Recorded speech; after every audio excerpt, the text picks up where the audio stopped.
আজকে কিছু পাখির সম্বন্ধে তোমাকে কিছু কথা বলবো। হ্যাঁ, একদিন কোকিল এলো ময়নার কাছে। ওরা কাকের কাছে যাবে, তারপর একসাথে মিলে যাবে বাবুইয়ের বাসায়। সেখানে এক ভোজের আসর।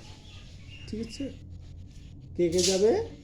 কোকিল আর ময়না যাবে কাকের বাসায়। সেখানে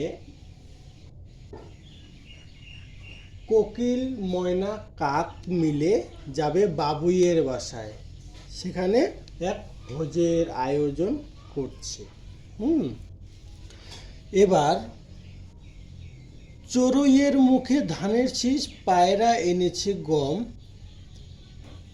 বুলবুলি এনেছে পাকা পেয়ারা,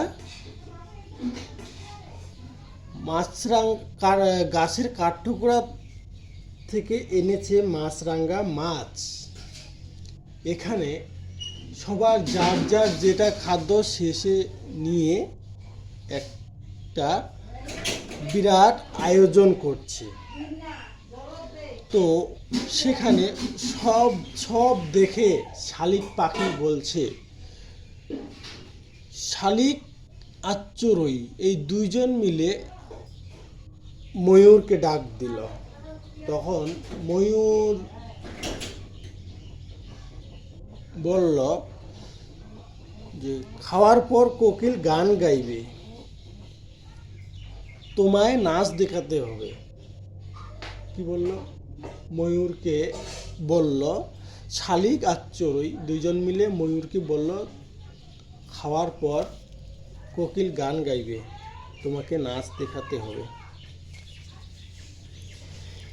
এবার এখানে একটা কথা হচ্ছে, যেটা কাকের শরীর কালো কেন? সে আগে জন্মে কি ছিল, কেমন ছিল? আদৌ কি পূর্বের শরীর ওর কালোই ছিল, না অন্য রং ছিল? কিসের জন্য কালো হলো? এবার আমি তোমাদেরকে সেই কথাটা বলবো যে কাক, আমরা আগে পড়ছিলাম যে ঝাড়ুদার পাখি কাকে বলা হয়? কাক, তাই না?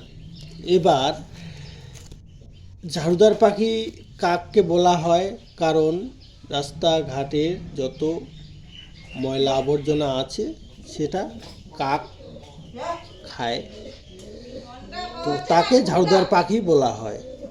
এবার আমি বলবো কাকের সম্বন্ধে, যে কাক এত কালো কেন অন্যের তুলনায়?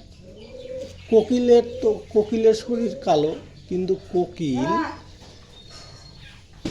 ও কণ্ঠস্বর আছে।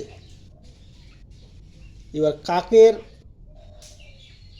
কোনো মানুষ প্রশংসা করে না, সেখানে বলে কাক এত কালো কেন?